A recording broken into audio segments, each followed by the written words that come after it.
अगले कॉलर के पास भी चलेंगे। एसएमएस आप कर सकते हैं, अपनी बात को रोक सकते हैं। नमस्कार, बोलिए। हेलो। हाँ बोलिए। यस। हेलो, नमस्कार सर। हाँ बोलिए बोलिए। हेलो, देखिए। हेलो। हाँ नमस्कार, मैं कोरबा से बोल रहा हूँ। हाँ हाँ। देखिए, ये जो मुहिम चलाई हुई है अन्ना हजारे महोदय ने, ये बहुत अच्छी मुहिम थी। ये ज्यादा अच्छा होता अगर वो रामदेव बाबा के साथ में मिल करके मुहिम चलाते। ये जरूर ध्यान देना पड़ेगा कि अन्ना हजारे के साथ में जो अभी टीम है वो बहुत अच्छी टीम है। खास तरह से किरण बेदी तो सब जो है इन लोगों के जो है सब चीजों को और इनके नाटकबाजी को जानती है। खास तरह से जो है कांग्रेस में जो पी चिदम्बरम साहब हैं, ये गृह मंत्री जरूर है, ये देश के लिए स्लो पॉइजन का काम कर रहे हैं। बोलते रहिए आप अच्छी सलाह दे रहे हैं। Slow poison P Chidambaram has proved himself the slow poison to the India। देश के गृह मंत्री को पी चिदम्बरम के हमारे कॉलर की बात के बाद आत्मचिंतन की जरूरत है, क्योंकि ये बात अन्ना हजारे ने भी 2 दिन पहले अपने यहां पर हुई रालेगंज सिद्धि के कार्यक्रम में कही कि इनके ऊपर जो कमेंट किया है और अभी ये जो कॉलर भी कर रहे, इसके बाद देश के गृह मंत्री पी चिदम्बरम इन्होंने आत्मचिंतन करने की जरूरत है। वैसे तो सरकार में बैठे कई लोगों को है और जो हो सकता है कि खुद करप्ट ना हो, लेकिन करप्ट लोगों का सहारा बने हुए हैं या चुप बैठे हैं, ऐसे लोगों को भी ये करने की घड़ी है। वैसे तो देश के लिए आत्मचिंतन का समय है, क्योंकि देश ऐसे परिवर्तन की एक स्थिति से गुजर रहा है कि जो शायद स्वतंत्रता के बाद पहली बार बन रही है।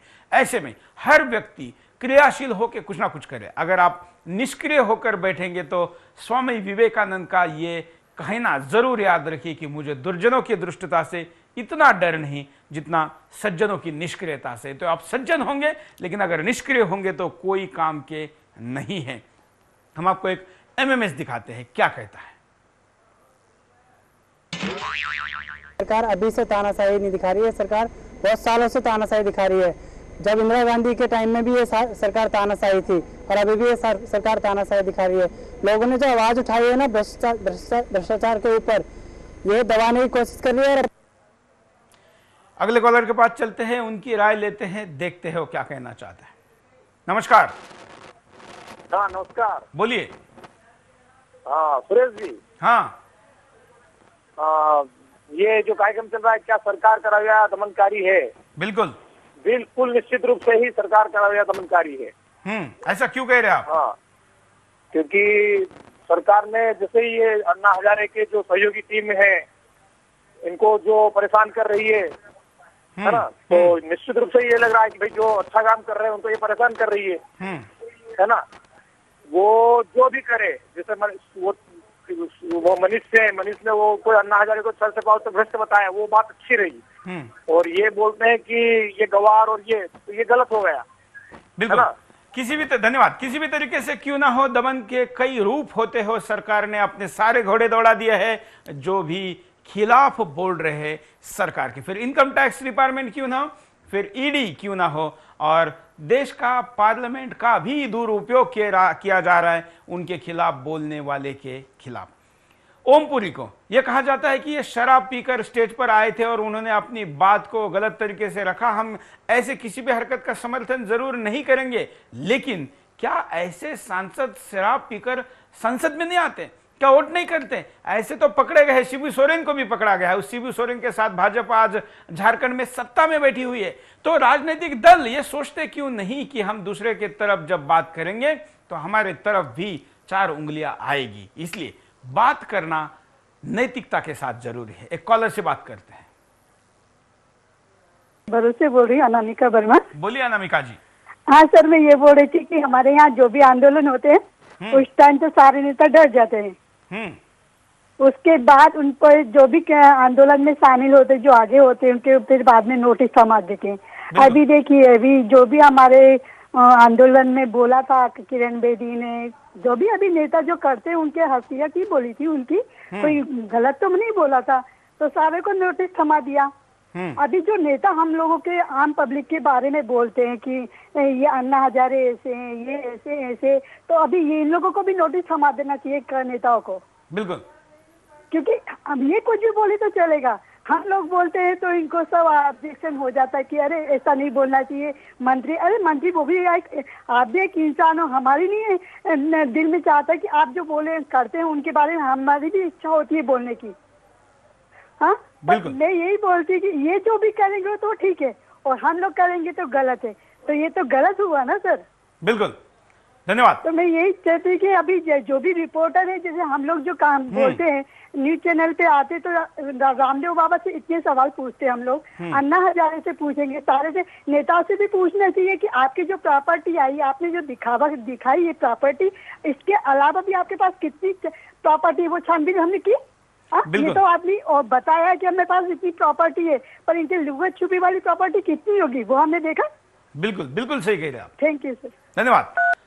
जो सवाल पूछे जाते हैं बाबा रामदेव अन्ना हजारे को, वो संशय के साथ मीडिया पूछता है। हालांकि मीडिया ने अन्ना हजारे के आंदोलन में बहुत सकारात्मक अपनी भूमिका निभाई, लेकिन फिर भी अन्ना को सवाल जितने पूछे जाते हैं इतने सवाल इन नेताओं को जिनको पूछने चाहिए उनको नहीं पूछे जाते। ये प्रतिक्रिया हमारे कॉलर की है।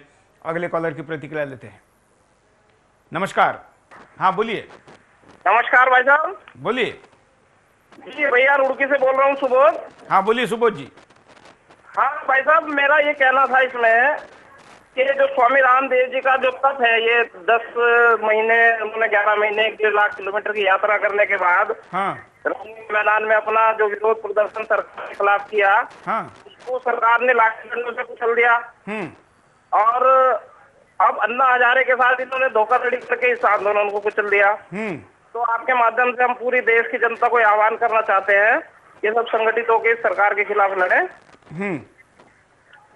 हेलो। बिल्कुल बिल्कुल, आपका आह्वान सही है। जिस तरीके से सरकार का ये रवैया रहा है ये सही है, क्योंकि इस प्रकार से अगर हम देखेंगे कि सरकार ने सरकार के खिलाफ जिसने भी आंदोलन किया उस हर आंदोलनकारी को सरकार ने दबाने का प्रयास किया है। ये बात अगर हम किसानों के बारे में भी देखेंगे तो किसानों का आंदोलन भी अगर महाराष्ट्र में हम देखें, महाराष्ट्र सरकार के तरफ जब किसानों ने आंदोलन किया तो उनके ऊपर भी गोली और लाठियां चलाई गई। यही हो रहा है। और यह केवल केंद्र सरकार की बात नहीं है, कई राज्य सरकार भी ऐसे दमनकारी रवैयों को अपना रहे। तो इससे यह सवाल पैदा होता है कि क्या सरकारी मानसिकता ही दमनकारी हो रही है? क्या इसको बदलना नहीं चाहिए? कैसे बदलना चाहिए? ऐसी सारी प्रतिक्रिया आप दे सकते हैं, अपने बात को रख सकते हैं। हम आपके सामने कई प्रतिक्रिया अब तक कॉलर्स की दिखा चुके हैं और भी कुछ प्रतिक्रिया लेते हैं, देखते हैं उनकी भी क्या राय है। नमस्कार। हाँ, मनीष शुक्ला जी बोल रहे हैं। बोलिए मनीष जी, कहां से बोल रहे हैं? हम इटावा। बोलिए, क्या कहना है आपका? हमारा ये कहना है कि जो लोग ये जनता के को मारते पीटते हैं, कभी इन्होंने ये नहीं पूछा कि पुलिस वालों को जब लाठी चलाते तो इन्होंने पुलिस वाले ये नहीं पूछते कि हम अपने आदमियों को मार रहे हैं, क्योंकि हम लोग भ्रष्टाचार के प्रति बोल रहे हैं और पुलिस वाले अपने भाइयों को ही मारते। कभी आप आपस में ये नहीं सोचा हम अपने भाइयों को मार रहे हैं। नेता पिटवाते हम लोग देखते रहते हैं। बिल्कुल, आपने जो बात कही है, ये पुलिस को वैसे तो सरकार के खिलाफ काम करने का आह्वान करना नहीं चाहिए, लेकिन इतिहास गवाह है कि जब जब ऐसी स्थिति बनी है तब तब वहां के आर्मी ने, वहां के पुलिस ने कुछ ऐसे चीजें की हुई है। और हम नहीं चाहते कि हमारे देश में ये स्थिति आए, लेकिन अगर सरकार का रवैया दमनकारी रहा। पुलिस में जाते हैं लेकिन पुलिस वाले ही किसानों को मार देते हैं और नेता वहां पे जा जाते हैं वोट मांगने के लिए। बिल्कुल सही, उन्होंने ये सोचा कभी? बिल्कुल, पुलिस ने भी सरकार का गुलाम बनकर काम नहीं करना चाहिए। सरकार की व्यवस्था का एक महत्वपूर्ण हिस्सा है पुलिस, वो उसके आदेश का पालन करे, ये बिल्कुल सही है। लेकिन गलत आदेश देने वाले नेताओं को आदेश दे समय ही चर्चा के साथ रोकने का काम भी तो पुलिस कर सकती है। बड़े अधिकारियों का काम है और ईमानदार अधिकारी अगर होंगे तो ये बात जरूर हो सकती है। हालांकि अधिकारियों की बदली पोस्टिंग करने का सारा अधिकार नेताओं को है, इसलिए नेता अपने चॉइस के अधिकारियों को अपने जगह पर रखते हैं। ऐसे में जो चाहे करवा लेते। कई बार तो राजनैतिक हत्याओं के भी आरोप लगे हैं, इसलिए पुलिस से ऐसी अपेक्षा कितनी की जाए, यह बड़ा सवाल है। एक और कॉलर। नमस्कार। हाँ नमस्कार साहब, मैं गुना से बोल रहा हूँ, मध्य प्रदेश से। बोलिए। ये बोल रहा हूँ सर कि ये अन्ना की टीम के साथ में जो व्यवहार किया जा रहा है, उनके ऊपर गलत आरोप लगाए जा रहे हैं। ये कांग्रेस सरकार अपनी खुद की जड़ें काट रही है। तो ये क्या कर रही है अपने कांग्रेस सरकार? ऐसा और भी न्यूजों के ऊपर आपने देखा होगा, सर्वे हुआ है तो सर्वे में साफ दिख रहा है कि अन्ना की टीम सरासर अन्ना की टीम के ऊपर किया जा रहा है और सरकार खुद गिरने की कंडीशन में आ रही है। आज की कंडीशन में आज चुनाव होते हैं तो सरकार कहाँ जा रही है, उसको ये चीजें समझ में क्यों नहीं आती। और साफ साफ लग रहा है कि वो गलत कर रही है। ऐसा अन्ना की टीम के साथ भी कर रही है और ऐसा ही बाबा के साथ किया हुआ है। बाबा के साथ करना था तो 6 महीने पहले क्यों नहीं किया, जब बाबा के चरणों में सारे नेता गिरते थे। और आज उनके खिलाफ में दुनिया भर की बातें करते हैं वो लोग। समझ में नहीं आती क्या हो रहा है सरकार के लिए, क्या नहीं हो रहा। मतलब इंडिया के अंदर जो अपनको आजादी थी लोगों को बोलने की और वो थी, क्या क्या आजादी नहीं है। और विधानसभाओं में और सब जगह चप्पल जूते फेंकने की आजादी है। वो लोग चप्पल जूते फेंक सकते हैं नेता लोग, और कोई अगर सही सच बात बोलता है तो वो बुरी लगती है सरकार के लिए। बिल्कुल समझ में नहीं आता क्या हो रहा है देश के अंदर, क्या नहीं हो रहा है। जो इंदिरा गांधी के टाइम पर जो हुआ था इमरजेंसी के टाइम पे, वही हालात जो पैदा करने वाले हैं सारे के सारे। बिल्कुल, धन्यवाद। हम कारणों पर नजर डालते हैं कि क्या कारण है, आप भी इसमें इजाफा कर सकते हैं। कांग्रेस देश में अपना एक छत्र राज चाहती है, क्योंकि कांग्रेस नहीं चाहती कि उसके अलावा इस देश में कोई दूसरी पार्टी राज करे या इस देश की जनता किसी दूसरे आदमी को चुने। इसलिए कांग्रेस हमेशा अपने खिलाफ उठने वाली हर आवाज को दबाती है। कांग्रेस में कुछ काले अंग्रेजों का होना, अंग्रेज तो चले गए हमारे देश से, लेकिन उनके चापलूस और अंग्रेजी मानसिकता से ग्रस्त अभी भी कांग्रेस में मौजूद है। इसलिए जैसे अंग्रेज जनता पर अत्याचार करते थे, उसी तरह से कांग्रेस आज जनता पर अत्याचार और उसके अधिकारों का हनन कर रही है। गांधी परिवार का देश को अपनी बपौती समझना, क्योंकि कांग्रेस परिवार हमेशा सोचता है कि देश उसी ने आजाद कराया है, उसके परिवार के लोगों ने ही देश के लिए संघर्ष किया है, इसलिए देश पर उसका ही अधिकार है और जनता उसकी गुलाम है। लोगों की गुलामी मानसिकता, देश के पढ़े लिखे बुद्धिजीवियों में अभी भी गुलाम मानसिकता है, क्योंकि वे अपने स्वार्थ के लिए कांग्रेस नेतृत्व की चापलूसी और हर आज्ञा का पालन करने को तैयार रहते हैं, जिसे अंग्रेजों के गुलाम उनकी हर आज्ञा का पालन करते थे और अपने ही लोगों पर अत्याचार करते थे। विदेशी मानसिकता का होना, कांग्रेस में हमेशा विदेशी मानसिकता झलकती है और आज भी विदेश की जनता को अपना गुलाम समझते हैं। कांग्रेस के वरिष्ठ सदस्य भी फिर इसी मानसिकता से ग्रस्त हो जाते हैं। कांग्रेस देश का विकास नहीं करना चाहती, क्योंकि वो देश को अपनी जागीर समझती है और कांग्रेसियों को पता है कि अगर देशवासियों को विकसित कर दिया तो यही हमारी सरकार के खिलाफ खड़े हो जाएंगे। देश की जनता का अपने अधिकारों के प्रति जागरूक न होना, क्योंकि आज हमारे देश की जनता बहुत बड़ी संख्या में अनपढ़ है, उसे अब भी नहीं पता कि कैसे कांग्रेस उसके अधिकारों का हनन कर रही है। ये वो कारण है जो हम दोपहर में कार्यक्रम को अनाउंस करने के बाद आप लोग हम तक पहुंचाते हैं, और आपके पहुंचाने के बाद हम इस पर इजाफा करके आपके सामने चुनकर रखते हैं। और भी हम आपको परिणाम भी थोड़ी देर में दिखाएंगे, उपाय भी दिखाएंगे, क्योंकि हम हर बिंदास बोल में कारण, परिणाम और उपाय के साथ जाते हैं। अब कुछ कॉलर से बात करते हैं। विक्रम बोल रहा हूँ।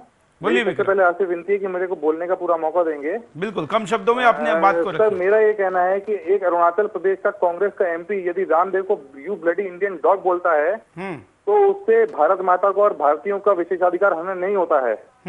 किंतु वंदे मातरम और भारत माता की जय बोलने वाले यदि इन सांसदों को गंवार कह देते हैं तो इन सांसदों का विशेषाधिकार हनन हो जाता है। और यदि एक एमएफ हुसैन भारत माता की नंगी पेंटिंग में आता है, सीता माता की नंगी पेंटिंग में आता है, तो ये सांसद कहते हैं कि ये उसकी अभिव्यक्ति की स्वतंत्रता है। इमाम बुखारी यदि ये कहता है कि भारत माता डायन है, तो ये सांसद कहते हैं कि ये उसकी अभिव्यक्ति की स्वतंत्रता है।